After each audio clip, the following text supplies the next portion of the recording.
ಯಾಕಮ್ಮ ಸೀರಿಯಸ್ ಆಗಿಬಿಟ್ಟೆ? ನೋಡಮ್ಮ, ನನಗನ್ಸಿದ್ದನ್ನು ನಾನು ಹೇಳಿದ್ದೀನಿ, ಮಿಕ್ಕಿದ್ದು ನಿಮಗೆ ಬಿಟ್ಟಿದ್ದು. ನಾನು ಹೀಗೆ ಅಂದೆ ಅಂತ ಬೇಜಾರು ಮಾಡ್ಕೋಬೇಡ. ಇಟ್ಸ್ ಓಕೆ ಮಾವ, ನೀವ್ಯಾಕೆ ಸಾರಿ ಕೇಳ್ತೀರಾ? ನಮಗೆ ಸ್ವಲ್ಪ ಟೈಮ್ ಕೊಡಿ, ಯೋಚನೆ ಮಾಡ್ತೇವೆ.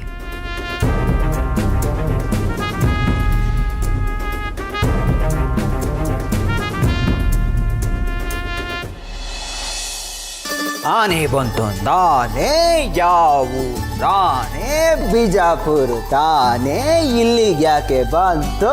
ದಾರಿ ತಪ್ಪಿ ಬಂತು.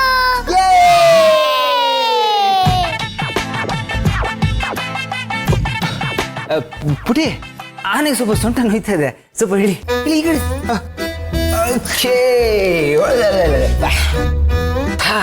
ನಿಮ್ಮಿಬ್ಬರನ್ನ ಈ ರೀತಿ ಆಡೋದು ನೋಡಿದ್ರೆ ತುಂಬಾ ಖುಷಿ ಆಗುತ್ತೆ. ಅವ್ರ ಜೊತೆ ಸೇರಿ ನೀವೂ ಮಗು ಆಗ್ಬಿಟ್ಟಿದ್ದೀರಪ್ಪ ಅಂತವ್ರೆ. ಅಯ್ಯೋ ಅದಕ್ಕೆ ಆ್ಯಕ್ಚುಲಿ ಏನು ಗೊತ್ತಾ, ನಾವು ಹಿಂಗೆ ಇರಬೇಕಾಗಿತ್ತು. ಬಟ್ ಏನು ಮಾಡ್ತೀರಾ, ಲೈಕ್ ಬೆಳೀತಾ ಬೆಳೀತಾ ಒಂಥರ ಫುಲ್ಲು ಕಳ್ಳನ ಮಕ್ಳು ಆಗ್ಬಿಡ್ತೀವಿ. ಬರೀ ಸುಳ್ಳು ಹೇಳೋದು, ಇನ್ನೊಬ್ರಿಗೆ ಟೋಪಿ ಹಾಕೋದು, ಅನ್ನೆಸೆಸರಿ ಬಿಲ್ಡಪ್ಸ್ಗಳನ್ನ ತೊಗೊಳ್ಳೋದು. ಅದಕ್ಕೆ ಏನು ಗೊತ್ತಾ, ನಾವು ಇದನ್ನೇ ಮೆಚ್ಯೂರಿಟಿ ಅಂತ ಜಸ್ಟಿಫೈ ಮಾಡ್ಕೊಬಿಟ್ಟಿದ್ದೀವಿ. ಆದರೆ ಮಕ್ಳು ನೋಡಿ, ಅದಕ್ಕೆ ಅದೆಲ್ಲ ಯಾವುದೂ ಇಲ್ಲ. ಅಳಬೇಕು ಅಂದಾಗ ಅಳ್ತಾರೆ, ನಗಬೇಕು ಅಂದಾಗ ನಗ್ತಾರೆ. ಒಂದು ವೇಳೆ ಮನ್ಸಿಗೆ ಬೇಜಾರಾದರೆ ಅದನ್ನ ಹಾಗೆ ಎಕ್ಸ್ಪ್ರೆಸ್ ಮಾಡಿಬಿಡ್ತಾರೆ. ಈ ಮಕ್ಕಳಲ್ಲಿ ಒಳಗೊಂದು ಹೊರಗೊಂದು ಅನ್ನೋ ಒಂದು ಕಾನ್ಸೆಪ್ಟೇ ಇಲ್ಲ. ಈ ಸೋ ಕಾಲ್ಡ್ ದೊಡ್ಡವರಾಗಿರೋದಕ್ಕಿಂತ ಮಕ್ಳ ಥರ ಇರೋದೇ ಬೆಟರ್. ಅದಕ್ಕೆ ಅಟ್ಲೀಸ್ಟ್ ಇರೋದು ದಿನ ಆದರೂ ಒಂಥರ ಯಾವುದೂ ಫೇಕ್ನೆಸ್ ಇಲ್ಲದೆ ಒಂಥರ ರಿಯಲ್ ಆಗಿರ್ಬೋದು.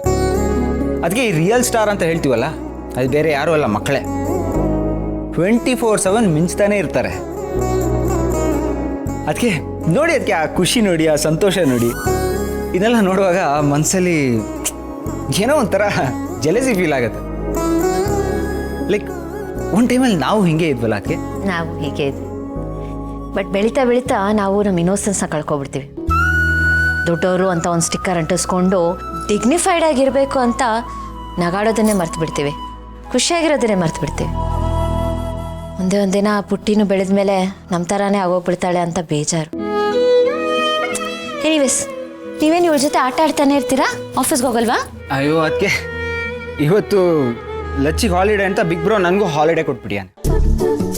ಅದಕ್ಕೆ ಇವತ್ತು ಲಚ್ಚಿ ಜೊತೆ ಆಟ ಆಡೋ ಟಾಸ್ಕ್ ಕೊಟ್ಟಿಯಾನೆ ಬಿಗ್ ಬ್ರೋ ನನಗೆ. ಅದಕ್ಕೆ ಲಚ್ಚಿ ಜೊತೆ ಆಟ ಆಡೋದು ಬ್ಯುಸಿ ಆಗಿದ್ದೆ. ಬಟ್ ಏನು ಗೊತ್ತಾ, ಅದಕ್ಕೆ ನನಗೂ ಒಂಥರ ಒಂದು ಫ್ರೆಶ್ ಏರ್ ಸಿಕ್ದಂಗೆ ಆಯಿತು. ಹಾಂ, ಮಕ್ಕಳ ಜೊತೆ ಆಟ ಆಡ್ತಿದ್ರೆ ಒಂಥರ ಮೈಂಡ್ ರಿಫ್ರೆಶ್ ಆಗೋಗ್ಬಿಡುತ್ತಲ್ವಾ? ಹಾಂ, ಅದಕ್ಕೆ ಇದೊಂಥರ ಸಿಸ್ಟಮ್ನ ರೀಸ್ಟಾರ್ಟ್ ಕೊಟ್ಟ ಹಾಗೆ. ಈ ಕರಪ್ಟ್ ಆಗಿರೋ ಸಾಫ್ಟ್ವೇರ್ ಇರುತ್ತಲ್ಲ, ಅದೊಂಥರ ಒಂದು ಲೆವೆಲ್ಗೆ ರಿಪೇರಿ ಆಗಿಬಿಡುತ್ತೆ. ಅತ್ತೆ, ನೀವು ಮೊನ್ನೆ ಎಲ್ಲಿಗೆ ಹೋಗಿದ್ರಿ? ಮನೇಲೇ ಇಲ್ಲಿಲ್ವಲ್ಲ? ನಾನು ನನ್ನ ಅಪ್ಪ ಅಮ್ಮನ ಮನೆಗೆ ಹೋಗಿದ್ದೆ. ಯಾಕೆ? ಪಾಪ ಮಾಮ ನಿಮ್ನ ಎಲ್ಲ ಕಡೆ ಹುಡ್ಕುಡ್ರು. ಇನ್ಮೇಲೆ ಹಾಗೆ ಮಾಡಬೇಡಿ, ಹೇಳ್ದೆ ಎಲ್ಗೂ ಹೋಗ್ಬೇಡಿ. ಪಾಪ ಮಾಮಂಗ್ ಬೇಜಾರಾಗುತ್ತೆ ಗೊತ್ತಾ? ಓ, ಐ ಆಮ್ ಸಾರಿ ಪುಟಿ. ಇನ್ಮೇಲಿಂದ ನಾನು ಎಲ್ಲೇ ಹೋದ್ರು ನಿಮ್ಮ ಮಾವನ್ಗೆ ಹೇಳ್ಬಿಟ್ಟೆ ಹೋಗ್ತೀನಿ, ಓಕೆನಾ? ಇಲ್ಲಾಂದ್ರೆ ನಾನು ಎಲ್ಲೂ ಹೋಗಲ್ಲ. ಸರಿ. ಅದಕ್ಕೆ ನೀವು ಡ್ರಾಮಾ ಮಾಡ್ತಿದ್ರು ಬಿಗ್ ಬ್ರೋ ನಿಮ್ಮನ್ನ ಎಷ್ಟು ಮಿಸ್ ಮಾಡ್ಕೊಂಡಾಗುತ್ತಾ? ಈ ಫಿಶ್ ಟ್ಯಾಂಕಿಂದ ಹೊರಗೆ ಬಂದಿರೋ ಮೀನ್ ಥರ ವಿಲವಿಲ್ಲ ಅಂತ ಒದ್ದಾಡ್ತಾ ಇದ್ದ. ಏನು ಗೊತ್ತಾ, ಅದಕ್ಕೆ ನಿಮ್ಮನ್ನು ಬಿಟ್ಟು ಅಣ್ಣನಿಗೆ ಇರೋದಕ್ಕೆ ಆಗೋದಿಲ್ಲ. ನೀವು ಇಲ್ಲದೆ ಇರೋ ಲೈಫು ಮರುಭೂಮಿ ಎರಡೂ ಒಂದೇ. ಇನ್ನು ತಮಾಷೆಗಾದ್ರೂ ನೀವು ಅವನ್ನ ಬಿಟ್ಟು ಹೋಗ್ಬೇಡಿ, ಓಕೆನಾ?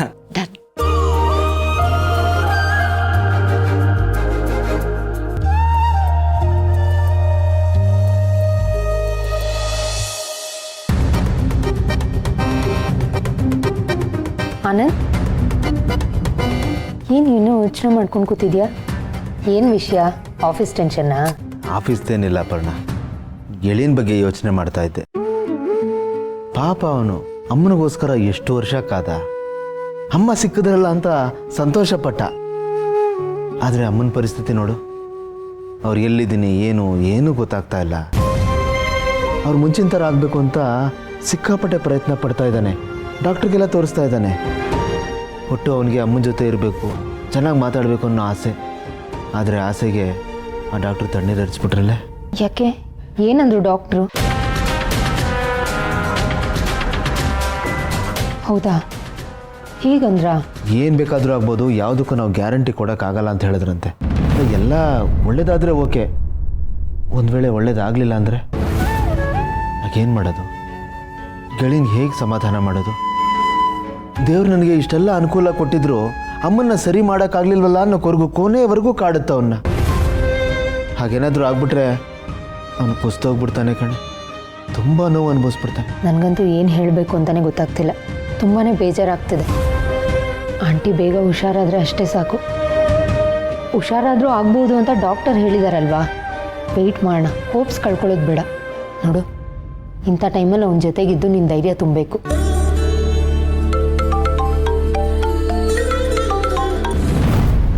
ಹಲೋ,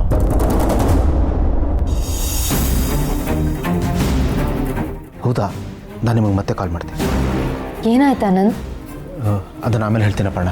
ನಾನು ಫಸ್ಟು ಗೆಳೆಯನ್ನ ಮೀಟ್ ಮಾಡಿ ಮಾತಾಡಬೇಕು. ಹಾಂ, ಅಲ್ಲ, ಏನು ವಿಷಯ? ನಾನು ಆಮೇಲೆ ಹೇಳ್ತೀನಿ.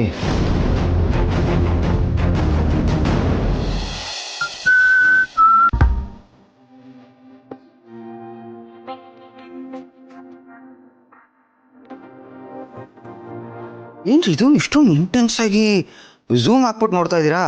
ಅಪೇಕ್ಷಾ, ನೀವು ಈ ಥರ ಎಲ್ಲ ನೋಡಿದ್ರೆ ನನಗೆ ಫುಲ್ಲು ಗಲಿಬಿಲಿ ಆಗ್ಬಿಡುತ್ತೆ. ಅಲ್ಲ, ಇಷ್ಟೊಂದು ಝೂಮ್ ಹಾಕಿದ್ರೆ ಒಂಥರ ನರ್ವಸ್ ಫೀಲ್ ಆಗುತ್ತೆ ಗೊತ್ತಾ? ಹೌದು, ಯಾಕೆ ನನ್ನ ಆ ಥರ ನೋಡ್ತಾ ಇದ್ದೀರಾ? ಅದೇ ಇವ್ರು ಯಾಕೇನು ನನ್ಗೇನು ಹೇಳ್ತಾ ಇಲ್ವಲ್ಲ? ನಿಮ್ ಕಡೆಯಿಂದ ಈ ಸಲಹೆ, ಸೂಚನೆ, ಉಪದೇಶ ಏನು ಬರ್ತಾನೆ ಇಲ್ಲ. ಅಪೇಕ್ಷಾ, ಯಾವ್ದ್ರ ಬಗ್ಗೆ ಹೇಳ್ತಾ ಇದ್ದೀರಾ? ನೋಡಿ, ಸಿಚುವೇಶನ್ ತಕ್ಕಾಗಿ ನಾನು ಡೈಲಾಗ್ ಹೊಡಿತಾನೆ ಇರ್ತೀನಿ. ಅದನ್ನ ನೀವು ಉಪದೇಶ ಅನ್ಕೊಂಡ್ರೆ ನಾನೇನು ಮಾಡೋಕ್ಕಾಗುತ್ತೆ? ಸರಿ, ಈಗ ಯಾವ್ದ್ರ ಬಗ್ಗೆ ಹೇಳ್ತಾ ಇದ್ರೆ ಹೇಳಿ. ಅದೇ ಪಾರ್ಥ, ನಿಮ್ಮ ಅತ್ತಿಗೆ ಬಂದಿದಾರಲ್ಲ, ಅವಳನ್ನ ಹೋಗಿ ಮಾತಾಡ್ಸು, ಚೆನ್ನಾಗಿರುತ್ತೆ, ಹಾಗೆ ಹೀಗೆ ಅಂತ ಏನು ಹೇಳ್ತಾನೆ ಇಲ್ಲ. ನಿಮ್ ಪಾಡಿಗೆ ನೀವು ಸುಮ್ಮನೆ ಇದ್ದೀರಪ್ಪ. ಓ, ಮೊದಲೇ ಇವಳು ದೊಡ್ಡ ಕಿರಿಕ್ ಪಾರ್ಟಿ, ಇವಳ ಹತ್ರ ನಾನು ಹೋಗಿ ಏನೋ ಹೇಳಿ ನನ್ನ ಖುಷಿನ ನೆಮ್ಮದಿನ ಯಾಕೆ ಹಾಳು ಮಾಡ್ಕೋಬೇಕು ಅಂತನಾ? ಗೊತ್ತಾಗತ್ತೆ ಪಾರ್ಥ, ನಂಗೆಲ್ಲಾನು ಅರ್ಥ ಆಗತ್ತೆ. ಇಷ್ಟು ದಿನ ನೀವು ನನಗೆ ಉಪದೇಶ ಕೊಡ್ತಾ ಇದ್ರಿ, ನನ್ನನ್ನು ಬ್ಲೇಮ್ ಮಾಡ್ತಾ ಇದ್ರಿ. ಇವಾಗ ಅವಾಯ್ಡ್ ಮಾಡೋದಕ್ಕೂ ಶುರು ಮಾಡಿದ್ದೀರಾ ಅಲ್ವಾ? ಇನ್ನು ಸ್ವಲ್ಪ ದಿವಸ ಆದರೆ ನಾನೊಬ್ಳು ಇದ್ದೀನಿ ಅನ್ನೋದು ಮರ್ತೇ ಬಿಡ್ತೀರಾ ಅಲ್ವಾ? ಅಪೇಕ್ಷಾ, ಏನ್ರಿ ನೀವು? ನಾನು ಸುಮ್ಮನೆ ಇರ್ತೀನಿ ಅಂತ ಬಾಯಿ ಬಂದಿರಲ್ಲ ಮಾತಾಡ್ತಾನೆ ಇರ್ತಿರಲ್ಲ. ಅಲ್ಲ, ನಾನು ಹಂಗಿದ್ರು ತಪ್ಪು, ಹಿಂಗಿದ್ರು ತಪ್ಪು. ನಾನು ಏನಾದರೂ ಒಂದು ಹೇಳಿದ್ರೆ ರೈಸ್ ಆಗ್ತೀರ, ಹೈ ಡ್ರಾಮಾ ಕ್ರಿಯೇಟ್ ಮಾಡ್ತೀರ. ಆಯಿತು, ಇದೆಲ್ಲ ಯಾಕೆ? ನಿಮ್ಮ ಜೊತೆ ಖುಷಿಯಾಗಿರೋಣ, ನೆಮ್ಮದಿಯಾಗಿರೋಣ, ಬೇಜಾರು ಮಾಡೋದು ಬೇಡ ಅಂತ ನನ್ನ ಪಾಡಿಗೆ ನಾನು ಇರೋಣ, ನಾನು ಸುಮ್ಮನೆ ಇರ್ತೀನಿ. ಆದರೂ ನೀವು ಸುಮ್ಮನೆ ಇರೋಲ್ಲ. ನೀವು ಈ ಥರ ಮಾಡ್ರೆ ನಾನು ಏನ್ರಿ ಮಾಡಲಿ? ಅಲ್ಲ, ನಿಮ್ಮ ಪ್ರಾಬ್ಲಮ್ ಆದರೂ ಏನು ಅಪೇಕ್ಷಾ? What's your problem? ಓ, ಗೊತ್ತಾಯ್ತು ಬಿಡಿ. ನಾನು ನಿಮಗೆ ಪ್ಯಾಂಪರ್ ಮಾಡಬೇಕು, ಸಮಾಧಾನ ಮಾಡಬೇಕು, ಇರೋ ಬರೋ ಅಟೆನ್ಷನ್ ಎಲ್ಲ ನಿಮಗೆ ಕೊಡಬೇಕು ಅಂತನಾ? ಇದು ನಿಮ್ಮ ಪ್ರಾಬ್ಲಮ್ಮು? ಅಲ್ಲ, ನೀವು ಅದಕ್ಕೆ ಇದೆಲ್ಲ ಮಾಡಬೇಕಾ? ನೀವು ನನ್ನನ್ನು ಏನಂತ ತಿಳ್ಕೊಂಡಿದ್ದೀರಾ ಅಪೇಕ್ಷಾ? ನೀವು ಆಡ್ಸ್ದಂಗೆ ಆಡೋ ಗೊಂಬೆ ಅಂತ ತಿಳ್ಕೊಂಡಿದ್ದೀರಾ? ಅಪೇಕ್ಷಾ, ಪ್ಲೀಸ್, ನೀವು ಈ ಥರ ಮಾತಾಡಿದ್ರೆ ನನಗೆ ಹರ್ಟ್ ಆಗುತ್ತೆ, ಇರಿಟೇಟ್ ಆಗುತ್ತೆ. ನನಗೆ ಪೀಸ್ ಆಫ್ ಮೈಂಡ್ ಇರಲ್ಲ. ಕೆಲಸದ ಬಗ್ಗೆ ಫೋಕಸ್ ಮಾಡೋದಕ್ಕೆ ಆಗೋದಿಲ್ಲ ನನಗೆ. ನಮ್ಮ ಪರ್ಸನಲ್ ಲೈಫ್ ಚೆನ್ನಾಗಿದ್ರೆ ಪ್ರೊಫೆಷನಲ್ ಲೈಫ್ ಚೆನ್ನಾಗಿರುತ್ತೆ, ಎಲ್ಲದೂ ಚೆನ್ನಾಗಿರುತ್ತೆ. ಇಲ್ಲ ಅಂದರೆ ನಾವು ಏನು ಮಾಡಿ ಏನು ಪ್ರಯೋಜನ ಅಪೇಕ್ಷಾ? ನಾವಿಬ್ರು ಗಂಡ ಹೆಂಡತಿ, ವೈರಿಗಳಲ್ಲ. ಸೊ ಪ್ಲೀಸ್ ಅರ್ಥ ಮಾಡ್ಕೊಳ್ಳಿ, ನಮಗಿರೋದು ಒಂದೇ ಲೈಫ್. ಅದನ್ನು ನಾವು ಈ ಥರ ಜಗಳ ಆಡ್ತಾ ಕಳಿಬೇಕಾ? ಯೋಚನೆ ಮಾಡಿ. ನಿಮಗೆ ನಿಮ್ಮ ಈಗೋ ದೊಡ್ಡದಾ ಅಥವಾ ನಾವು ನೆಮ್ಮದಿಯಾಗಿರೋದು ದೊಡ್ಡದಾ ಅಂತ?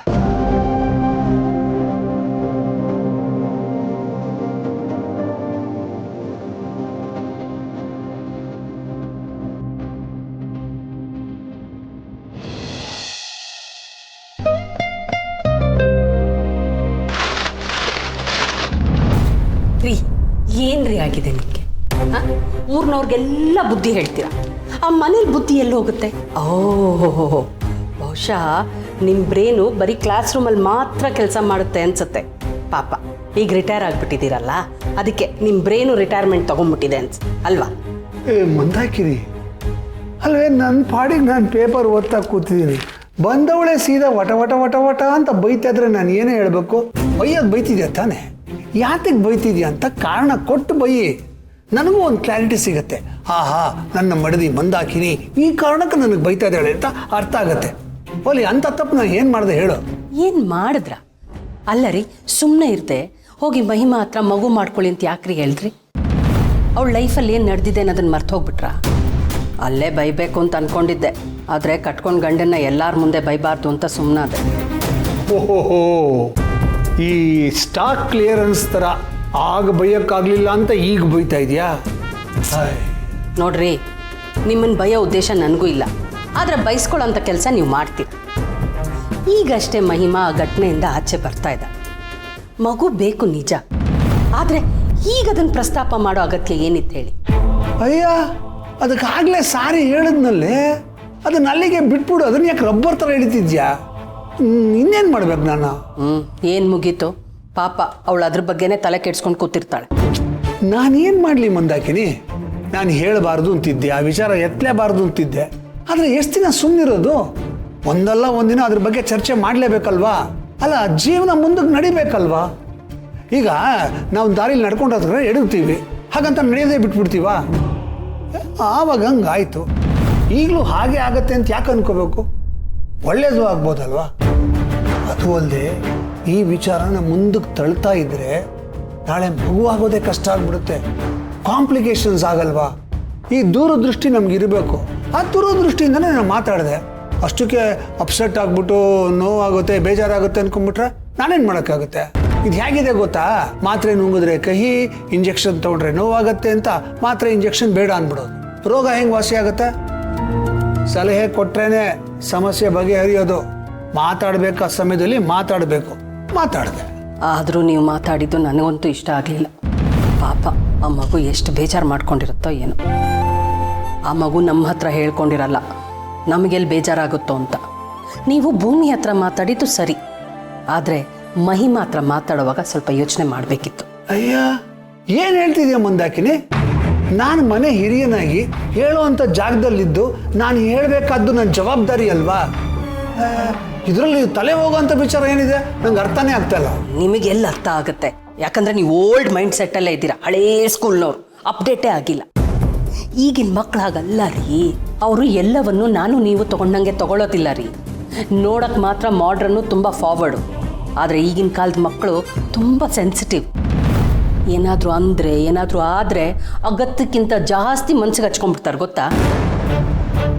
ಅವ್ರ ಹತ್ರ ಇನ್ಫಾರ್ಮೇಷನ್ ಸಿಕ್ಕಾಪಟ್ಟೆ ಇರುತ್ತೆ, ಆದರೆ ತಿಳುವಳಿಕೆ ಮಾತ್ರ ಎಳ್ಳಷ್ಟು. ಅದನ್ನು ನಾವು ತಿಳ್ಕೊಂಡು ಅವ್ರ ಹತ್ರ ಮಾತಾಡಬೇಕು ರೀ. ಅದರಲ್ಲೂ ನೀವು ಅವಳ ಹತ್ರ ಈ ವಿಷಯನ ಮಾತಾಡಬಾರ್ದಿತ್ತು. ನೀವು ಈ ವಿಷಯನ ಜೀವ ಹತ್ರ ಹೇಳಬೇಕಿತ್ತು. ಅವನು ಅವಳ ಹತ್ರ ಮಾತಾಡಿರೋನು. ನೀವು ಆ ರೂಟಲ್ಲಿ ಹೋಗಬೇಕಿತ್ತು. ಅದೇ ಸರಿ, ಅದೇ ಕರೆಕ್ಟಾಗಿತ್ತು. ಅವನು ಅವಳ ಹತ್ರ ಮಾತಾಡಿ ಅವಳಿಗೆ ಅರ್ಥ ಮಾಡಿಸಿರೋ. ಆಯ್ತಮ್ಮ, ಈಗ ಹೇಳ್ಬಿಟ್ಟೆ, ಏನು ಮಾಡೋಕ್ಕಾಗತ್ತೆ? ವಾಪಸ್ ತೊಗೊಳಕ್ಕಾಗತ್ತಾ? ಬಿಟ್ಬಿಡು, ಅವಳೇ ಸರಿ ಹೋಗ್ತಾಳೆ. ನಾವು ಬಿಟ್ಟಂಗೆ ದೊಡ್ಡದು ಮಾಡಿದ್ರೆ ದೊಡ್ಡದಾಗ್ತಾ ಹೋಗುತ್ತೆ, ಬಿಟ್ಟರೆ ಸರಿ ಹೋಗುತ್ತೆ. ಈಗೇನು ಮೊಮ್ಮಗು ಬೇಕು ಅಂತ ನಿನಗೆ ಆಸೆ ಇಲ್ವಾ? ಆಸೆ ಇಲ್ಲದೆ ಇರುತ್ತಾ? ನಾನು ಆ ಪ್ರಮೋಷನ್ಗೋಸ್ಕರ ಕಾಯ್ತಾ ಇದ್ದೀನಿ. ಆದರೂ ನಿಮ್ಮ ಥರ ಮಕ್ಕಳ ಹತ್ರ ಇಂಡೈರೆಕ್ಟಾಗಿ ಮಾತಾಡಿ ಅವ್ರ ಮೇಲೆ ಒತ್ತಡ ಹೇರೋದಿಲ್ಲ ನಾನು. ಆಗೋ ಟೈಮ್ಗೆ ಎಲ್ಲ ಆಗುತ್ತೆ.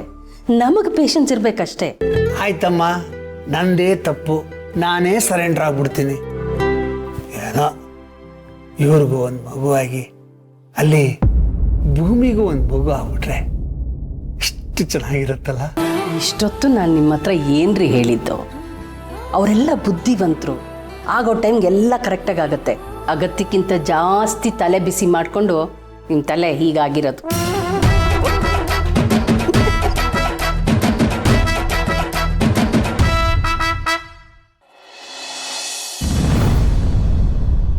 ಡಾಕ್ಟರ್ ಏನು ಹೇಳಿದ್ರು? ಡಾಕ್ಟರ್ ಚೆಕಪ್ ಮಾಡಿದ್ರು, ಬಟ್ ಅವ್ರಿಗೇನೂ ಪ್ರಾಬ್ಲಮ್ ಇಲ್ಲ. ಬಟ್ ಯಾಕೆ ಈ ಥರ ಭಯ ಪಡ್ತಾರೆ? ಅದಕ್ಕೆ ಏನು ಮೂಲ ಅಂತ ಗೊತ್ತಾದರೆ ನಾವು ಸುಲಭವಾಗಿ ಟ್ರೀಟ್ಮೆಂಟ್ ಮಾಡ್ಬೋದು. ಇಲ್ಲದೇ ಇದ್ರೆ ಇಂಪಾಸಿಬಲ್ ಅನ್ನೋ ಥರ ಹೇಳಿದ್ರು. ಅಂದರೆ ಈ ಮೆಡಿಕಲ್ ಸೈನ್ಸ್ನಲ್ಲಿ ಕೆಲವೊಂದಷ್ಟಕ್ಕೆ ಉತ್ತರನೂ ಇಲ್ಲ, ಟ್ರೀಟ್ಮೆಂಟು ಇಲ್ಲ ಅನ್ನೋ ಥರ ಎಲ್ಲ ಹೇಳಿದ್ರು. ಹೀಗಾದರೆ ಹೇಗೆ? ಮತ್ತೆ ಅತ್ತೆ ಹೀಗೆ ಇದ್ಬಿಡ್ಬೇಕಾ? ನಾನು ಹಾಗಲ್ಲ, ಬರೀ ಮೆಡಿಸಿನ್ ಒಂದು ಕೊಟ್ಟರೆ ಮಾತ್ರ ಆಗಲ್ಲ, ಅದ್ರ ಜೊತೆಗೆ ನಮ್ಮ ಪ್ರಯತ್ನನೂ ಇರಬೇಕು ಅನ್ನೋ ಥರ ಹೇಳಿದ್ರು. ಅವ್ರಿಗೆ ಸ್ವಲ್ಪ ಮೆಮೊರಿ ಇಂಪ್ರೂವ್ ಆಗೋದಕ್ಕೆ ಮತ್ತು ನರ್ವಸ್ ಸಿಸ್ಟಮ್ ಎಲ್ಲ ಸ್ವಲ್ಪ ಆ್ಯಕ್ಟಿವೇಟ್ ಆಗೋದಕ್ಕೆ ಮೆಡಿಸಿನ್ಸ್ ಎಲ್ಲ ಕೊಟ್ಟಿದ್ದಾರೆ. ಅಮ್ಮ ಯಾರ ಜೊತೆ ಕಂಫರ್ಟಬಲ್ ಆಗಿರ್ತಾಳೋ ಅವ್ರ ಜೊತೆ ಸ್ವಲ್ಪ ಕಾಲ ಕಳೆಯೋದಕ್ಕೆ ಹೇಳಿ, ಅವ್ರ ಜೊತೆ ಕಮ್ಯುನಿಕೇಟ್ ಮಾಡಿದ್ರೆ, ಸ್ಪಂದಿಸಿದ್ರೆ ಹೆಲ್ಪ್ ಆಗುತ್ತೆ ಅಂತ ಹೇಳಿದ್ರು. ಮೊದಲು ನೀವು ಹೇಳಿದ್ ನೋಡಿ ಸ್ವಲ್ಪ ಟೆನ್ಷನ್ ಆಯಿತು, ಬಟ್ ಈಗ ಸ್ವಲ್ಪ ಸಮಾಧಾನ ಆಯಿತು. ಹಾಗೆ ಇನ್ನೊಂದು ಇನ್ಸ್ಟ್ರಕ್ಷನ್ ಕೊಟ್ಟಿದ್ದಾರೆ. ಅಮ್ಮನಿಗೆ ಹಳೆ ನೆನಪು ಬರಬೇಕು ಅಂತ ಹೇಳಿದ್ರೆ ಹಳೆ ಇನ್ಸಿಡೆಂಟ್ಗಳೇನಾದರೂ ಈಗಿನ ಸಿಚುಯೇಷನ್ನಲ್ಲಿ ಮತ್ತೆ ರೀಕ್ರಿಯೇಟ್ ಆಗಬೇಕು ಅಂತ. ಆ ಥರ ಏನಾದರೂ ಆದರೆ ಮೆಡಿಸಿನ್ಸ್ಗಿಂತ ಅದು ಜಾಸ್ತಿ ಇಂಪ್ಯಾಕ್ಟ್ ಆಗುತ್ತೆ ಅಂತ. ಪರಿಹಾರ ಇಲ್ಲವೇ ಇಲ್ಲ ಅಂತ ಅವ್ರೇನು ಹೇಳಲಿಲ್ಲ. ಬಟ್ ಅಮ್ಮ ಇಷ್ಟು ವರ್ಷ ನನ್ನ ಜೊತೆ ಕಾಂಟ್ಯಾಕ್ಟಲ್ಲೇ ಇರಲಿಲ್ಲ. ಹಿಂದೆ ಅವಳ ಜೀವನದಲ್ಲಿ ಏನಾಗಿದೆಯೋ ಏನೋ ನನಗೊಂದು ಗೊತ್ತಿಲ್ಲ. ಏನು ಮಾಡೋದು ಅಂತಲೂ ಗೊತ್ತಾಗ್ತಿಲ್ಲ. ಅಮ್ಮನಿಗೆ ಹೀಗಾಗೋದಕ್ಕೆ ಮುಂಚೆ ಅವಳು ಯಾರ ಜೊತೆ ಕ್ಲೋಸ್ ಆಗಿದ್ಲೋ ಅಥವಾ ಯಾರ ಜೊತೆ ಅನ್ಯೋನ್ಯವಾಗಿದ್ಲೋ ಅವರು ಈಗ ಇದ್ದು ಅಮ್ಮನಿಗೆ ಹೀಗಾಗೋದಕ್ಕೆ ಕಾರಣ ಏನು ಅಂತ ಹೇಳಿದ್ರೆ ಅವಳಿಗೆ ಟ್ರೀಟ್ಮೆಂಟ್ ಕೊಡ್ಸೋದು ಭಾಳ ಸುಲಭ ಆಗುತ್ತೆ. ಬಟ್ ಅವ್ರು ಯಾರು, ಅವ್ರು ಹೀಗಿದ್ದಾರೋ ಇಲ್ವೋ ಏನು ಗೊತ್ತಿಲ್ವಲ್ಲ. ಗೌತಮರೇ, ಸುಧಾ ಹೇಳಿದ್ಲು ಅತ್ತೆ ಯಾವಾಗಲೂ ಒಂದೊಂದು ಸಲ ಯಾರೋ ಒಬ್ಬ ಹೆಂಗಸರ ಹೆಸರನ್ನ ಕನ್ವರ್ಸಿದ್ರು ಅಂತ. ಆ ಹೆಸರು ಯಾವುದು ಅಂತ ಇವಳಿಗೆ ನೆನಪಿಲ್ಲ. ಹೌದಾ ಪಾಪು? ಹೌದಣ್ಣ, ಅಮ್ಮ ಯಾವಾಗಲೂ ಒಂದೊಂದ್ಸತಿ ಆ ಹೆಸರು ಹೇಳ್ತಾ ಇರ್ತಾಳೆ.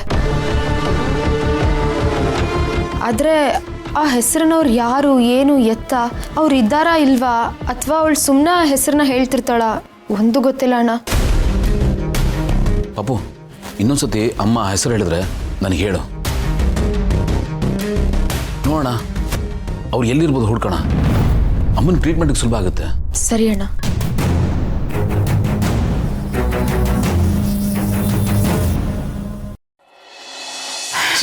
ಸಿಸ್ಟರ್ ಆ ಫಾರಿನ್ ಡಾಕ್ಟ್ರು ಭಾಗ್ಯನ ಬೇಗ ಗುಣ ಮಾಡ್ತೀನಿ ಅಂತೇಳಿ ಇಷ್ಟು ಮೆಡಿಸಿನ್ ಬರ್ಕೊಟ್ಟಿದ್ದಾನಲ್ಲ, ಅದಕ್ಕೆ ರಿಪ್ಲೇಸ್ಮೆಂಟ್ ಆಗಿ ಇನ್ನೊಂದು ಮೆಡಿಸಿನ್ ತಗೊಂಬ ಅಂತ ಹೇಳಿದೆಯಲ್ಲ, ನೋಡಿ ತಗೊಂಬಂದಿದ್ದೀನಿ.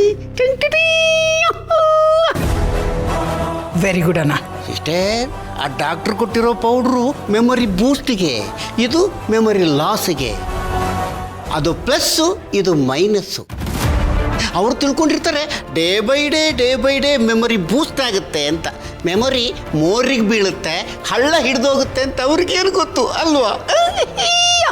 ಅದೇ ತಾನೇ ಅಣ್ಣ ನಮಗೂ ಬೇಕಾಗಿರೋದು. ಅವ್ರು ಎಂಥದೇ ಮೆಡಿಸಿನ್ ಕೊಡಲಿ, ಅದ್ರ ಜೊತೆಗೆ ಈ ಮೆಡಿಸಿನ್ ಎಕ್ಸ್ಚೇಂಜ್ ಆಗ್ತಾನೆ ಇರಬೇಕು. ನೆಕ್ಸ್ಟ್ ಟೈಮ್ ಪ್ರಿಸ್ಕ್ರಿಪ್ಷನಲ್ಲೇ ಇದು ಬರೋ ಥರ ನೋಡ್ಕೋಬೇಕು. ಅದಕ್ಕೆ ಒಬ್ಬ ಒಳ್ಳೆ ಕ್ಯಾಂಡಿಡೇಟ್ನ ಹುಡುಕ್ಬೇಕು. ಬಂದಿರೋನು ಕಾಂಜಿ ಪಿಂಜಿ ಡಾಕ್ಟರ್ ಅಲ್ಲ, ಗೌತಮ್ ಫ್ರೆಂಡು. ಅವನು ಇದಕ್ಕೆಲ್ಲ ಒಪ್ಕೊಂಡ್ಬಿಡ್ತಾನ? ದುಡ್ಡು ಕೊಡೋಣ ಅಂದ್ರೆ ಅದು ವರ್ಕೌಟ್ ಆಗಲ್ಲ ಸಿಸ್ಟರ್. ಡಾಲರ್ ಮುಂದೆ ರೂಪಾಯಿ ಹೆಂಗೆ ವರ್ಕೌಟ್ ಆಗುತ್ತೆ ಹೇಳು? ನಾವು ಚಿಲ್ರೆ ಬಿಡ್ತೀವಿ, ಚಿಲ್ರೆ. ಏನಣ್ಣ ಬುದ್ಧಿ ಇಲ್ಲದೆ ಇರೋ ಥರ ಮಾತಾಡ್ತೀಯಲ್ಲ? ಅಲ್ಲ, ಪೇಷಂಟ್ನ ಚೆಕ್ ಮಾಡೋದು, ಮೆಡಿಸಿನ್ ಬರೆದು ಕೊಡೋದು ಡಾಕ್ಟರ್. ಆದರೆ ಮೆಡಿಸಿನ್ ಕೊಡೋದು ಯಾರು? ನರ್ಸ್ ತಾನೆ. ನಾವು ನಮ್ಮ ಕೆಲಸನ ನರ್ಸ್ ಮುಖಾಂತರ ಮಾಡಿಸ್ಬೇಕು. ಓ, ಅಂದರೆ ನರ್ಸಿಗೆ ನೈಸ್ ಮಾಡಬೇಕು ಅಂತೀಯನ್ನು? ಸರಿ, ನಡಿ ಹೋಗೋಣ. ನರ್ಸ್ ಹತ್ರನಾ? ಏನಣ್ಣ, ಆ ಬಾಗಿನ ರೂಮ್ಗೆ ಈ ಮೆಡಿಸಿನ್ ಎಕ್ಸ್ಚೇಂಜ್ ಮಾಡಬೇಕಲ್ವಾ? ಅಲ್ಲ, ನೀನು ನರ್ಸ್ ಅಂತೀಯಲ್ಲ, ನನಗೆಲ್ಲ ಬರ್ತೇವೆ. ಹಾಂ, ಇಟ್ಕೋ, ನಡಿ. ಗೌತಮರೇ, ಅತ್ತೆಗೆ ಮೆಡಿಕಲಿ ಯಾವ ಪ್ರಾಬ್ಲಮು ಇಲ್ಲ ಅಂತ ಗೊತ್ತಾಯ್ತಲ್ವಾ? ಅದೇ ಒಂದು ದೊಡ್ಡ ಸಮಾಧಾನ. ಓ, ಅದಕ್ಕೆ ಬನ್ನಿ ಬನ್ನಿ ಬನ್ನಿ. ಇದೇ ನಾವು ಮನೆಗೆ ಬಂದ್ಬಿಟ್ಟಿದ್ಯಾ? ಆಫೀಸ್ಗೆ ಹೋಗ್ಲಿಲ್ವಾ? ಅದು ಗೆಳೆಯ, ನನ್ನ ಹತ್ರ ಒಂದು ಇಂಪಾರ್ಟೆಂಟ್ ವಿಷಯ ಮಾತಾಡಬೇಕು, ಸ್ವಲ್ಪ ಬರ್ತೀಯಾ? ಏನು ಆಫೀಸ್ ವಿಷಯನಾ? ನೋಡ, ನನಗೆ ಈಗಾಗಲೇ ಮೂಡ್ ಆಫ್ ಆಗಿದೆ. ಹೊಸ ತಲೆನೋವೆಲ್ಲ ತರಬೇಡ, ನೀನೇ ನೋಡ್ಕೊ. ನಾನೇ ಹ್ಯಾಂಡ್ಲ್ ಮಾಡೋ ಹಾಗಿದ್ದಿದ್ರೆ ನಿನ್ವರೆಗೂ ಯಾಕೋ ತರ್ತಾ ಇದ್ದೆ. ಪ್ಲೀಸ್ ಬಾರೋ. ಪ್ಲೀಸ್ ಕಣ. ಅದಕ್ಕೆ ಸ್ವಲ್ಪ ಕಳಿಸಿ ಅವನ್ನ. ಹೋಗಿ, ಅವರು ಅಷ್ಟು ಹೇಳ್ತಿದಾರಲ್ಲ ಇಂಪಾರ್ಟೆಂಟ್ ಅಂತ, ಏನು ಅಂತ ನೋಡಿ. ಬಾ. ಸರಿ, ನಡೆಯಪ್ಪ.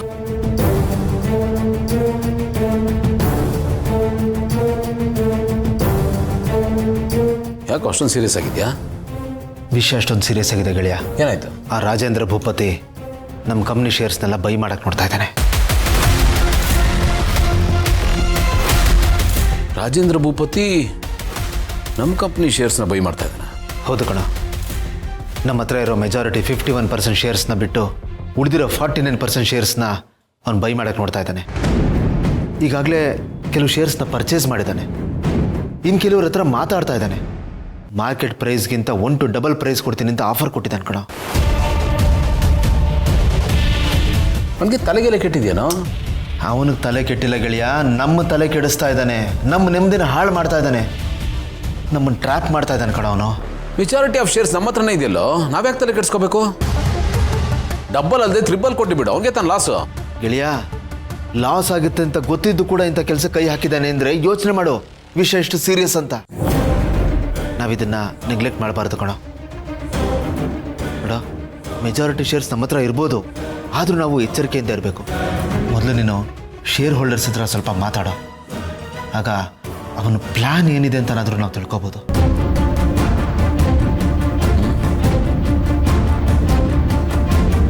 ಮಾತಾಡ್ತೀನಿ.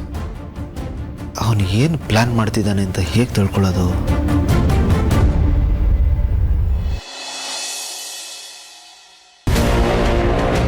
ಸಿಸ್ಟರ್, ನಾವು ಬರ್ತಾ ಇರೋದು ನೋಡಿದ್ರೆ ಹುಲಿ ಬೇಟೆ ಆಡಕ್ಕೆ ಮುಂಚೆ ಹುಂಚಾಕತ್ತಲ್ಲ, ಆ ಥರ ಕಾಣಿಸ್ತಾ ಇಲ್ವಾ? ಅದಕ್ಕೆ ಪ್ರಜ್ಞೆ ಇಲ್ಲ, ಪ್ರಾಣ ಮಾತ್ರ ಇರೋದು, ಗೋಚರವೇ ಇಲ್ಲ. ಒಂದಿಟ್ಟು ಕೆಲಸ ಮಾಡು, ನೀನು ಅವಳ ಹತ್ರ ಪ್ರೀತಿಯಿಂದ ಮಾತಾಡುತ್ತಲೇ ಇರು, ನಾನು ನನ್ನ ಕೆಲಸವನ್ನು ಮುಗಿಸುವೇನು ಸಿಸ್ಟರ್. ಬಾ.